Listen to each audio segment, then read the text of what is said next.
Hello, fantasy managers. Welcome back to another episode of the First Pitch Podcast, part of the Pitcherless Podcast Network. My name is Carson Picard. Let's get into everything baseball related from Friday, August 21st. And we will start, as always, with our news and notes, a handful of injuries and activations to talk about at the top of the show. Maikel Garcia hits the 10-day IL with a left hamstring strain. He got back from the IL after missing a very extended portion of time, played a couple games, and re-aggravated the injury. He will be missing some more time. Jacob Wilson, 10-day IL with left shoulder subluxation. Now, I will be honest with you, folks. I do not know what subluxation is, but anytime you see an X in a medical word, it feels like it's not very good. Nick Kurtz moved to the 60-day IL. This is not anything new, but it will effectively end his season. If you are in a redraft league, Nick Kurtz is all but droppable. No real big, there's a ton of recovery updates. Like, I could talk for 15 minutes about a bunch of managers saying, oh, these guys are working towards it. But basically, Aaron Judge is hitting off a tee. A bunch of other Yankees are, getting around to things. And a few guys are doing some runs around bases. I'm going to keep things brief and just talk about the real concrete news instead of some random rumors. But some transactions to note here. Spencer Arrighetti, Daniel Palencia, and Kyle Karros have all been activated from their respective IL stints. But the big headline news coming in to the weekend, Cade Anderson set to make his MLB debut tonight as you are listening against the Chicago Cubs. More on that game in a bit. But we will now move on to our notable performances from yesterday's games, and I will start with my hitter of the day, which is someone that Cade Anderson will be facing. Alex Bregman had a phenomenal day in Cubby Blue yesterday. 3 for 5 with a pair of home runs. Bregman has been really hot since the All-Star break. 296, 371, 536, finding his swing, finding his game. Bregman is someone who, let's face it, folks, has been one of the best players in baseball for the last decade, certainly at the hot corner, and he hasn't shown that productiveness for the Cubs thus far this year. And now, as the Cubs are gearing up towards the playoffs, they've got an MVP likely in center field roaming, and this offensive production from Bregman has come at a fantastic time. He is able to, in vain, have an excellent performance yesterday. Ty France, as we move on, 1 for 1 with 2 doubles and a two walks and a home run, rather. Yeah, that wouldn't have made sense otherwise. Ty France having quietly just, I feel like I've been saying this for months now, but quietly one of the best seasons of his career. Fernando Tatis Jr. goes 3 for 4 with a double. Geraldo Perdomo, 3 for 5 with a double as well. Jordan Lawler, 3 for 5 with a home run, his second home run of the season. Ezekiel Duran, 4 for 5 with a double. Travis Bazzana, 4 for 5 with a stolen base. Someone who has not quite lived up to expectations thus far in Cleveland, but still showing his ability to get the bat to the ball. Yordan Alvarez goes 2 for 4, both hits being for extra bases with a pair of doubles. Vinny Pasquantino, 2 for 4, a home run and a double. Miguel Vargas, 2 for 3, a double and a home run and a walk. It is his 30th double and his 29th home run. So he is splitting the extra bases up very nicely. Pete Alonso, how about this run that he's done? 2 for 4, his 30th home run of the year. Seemed for a while that Alonso was staggering behind his normal pace in Baltimore. Not happening. Hitting 380 in August. And whenever a guy like that is hitting at that clip, you know many balls are going over the fence. Wilson Contreras goes 1 for 2 with a home run, a pair of walks. Brett Bateman, Toronto rookie, in just a handful of plate appearances to his name, 3 for 5 with a double and a triple. Jordan Walker, 3 for 5 with a home run. Alec Boehm, 3 for 5 with a triple. William Contreras goes 4 for 4, all singles. And in a game that just wrapped up as I'm recording this, Oneil Cruz goes 1 for 3, a home run and a pair of walks. It is 2 home runs in 3 games since coming back from injury for Cruz. And finally, Shohei Ohtani goes 1 for 3 with a pair of walks and a stolen base. Just his 8th stolen base of the year, but nevertheless is likely going to get to double digits after all. That's going to be my notable performances from the hitter side. Check out the daily Batters Box article for more information on all these hitters and then some. I'm going to take a short break and come back with my starting pitcher report, the reliever report, and the preview of today's games. See you in a bit.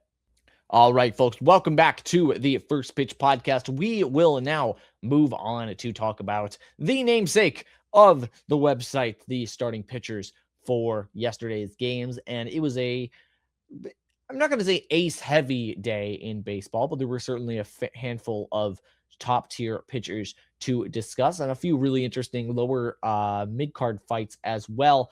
But my pitcher of the day is someone who has really fluctuated over the course of his career, over the course of the season, of how valuable he is. And he's had a difficult last couple months. Some peripherals were nicer to him, and that really shows here. McKenzie Gore had a great day. 6 innings, no earned runs, 2 hits, 1 walk, 7 Ks on 100 pitches, 21 whiffs to top the Gallows poll, 35 CSW percent.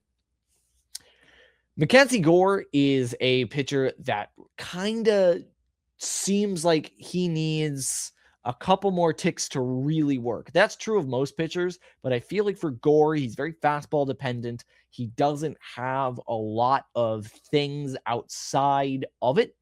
It's not like he has a particularly nasty slider. Honestly, a lot of his stuff, not spectacular, but he's got a nice fastball that has some ride. If it can get up there, it can really do some lethal damage.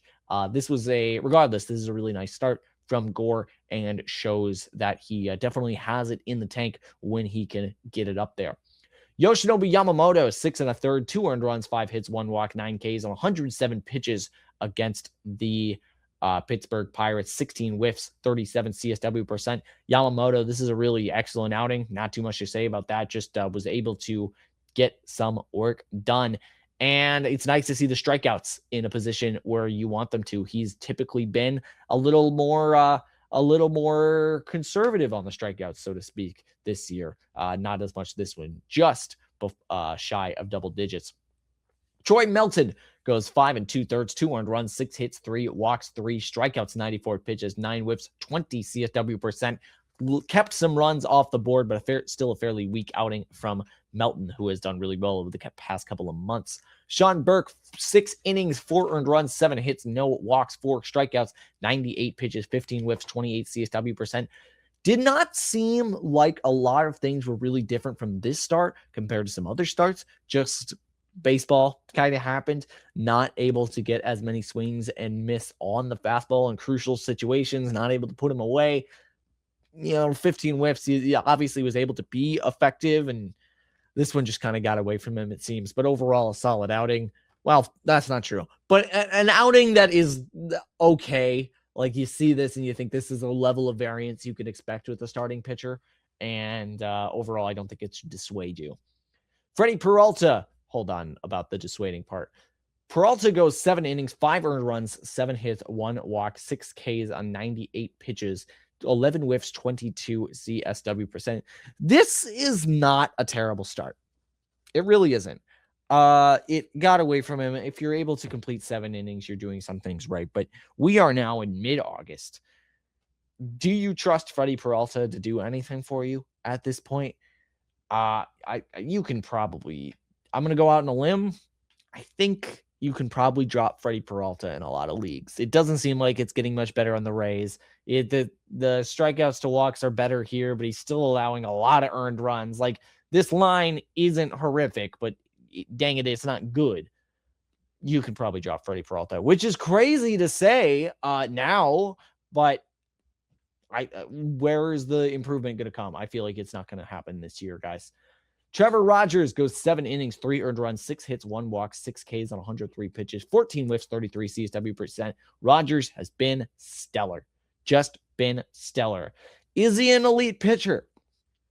He's making that claim. Jacob Mizorowski, 6 innings, no earned runs, 4 hits, 2 walks, 6 strikeouts on 96 pitches, 14 whiffs, 28 CSW percent. If those numbers seem a little pedestrian, that is because, relatively speaking, it was the fastball sat to 100 miles an hour. That's ridiculous. We've acknowledged that. But remember, over the last few months, Mizorowski has had his fastball sit at around 102. So he's been down over the last couple months by quite a bit, down on the year's average by a tick. And Mizorowski's fastball is very velocity dependent.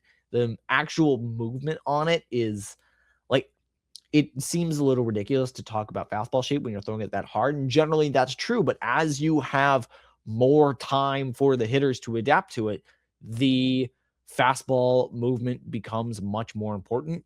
And kind of, you can see here, the whiff rate, not the normal astronomically high level it usually is.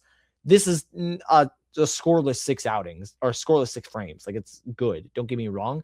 It's just, we expect a little bit more from a guy that has been pumping heat at just unbelievable margins over the last several months. It is the lowest average velocity on his fastball since last May, if you exclude a late July start in Anaheim, where he just like talked publicly afterward about the mound and he wasn't able to get a good footing, and that screwed him up.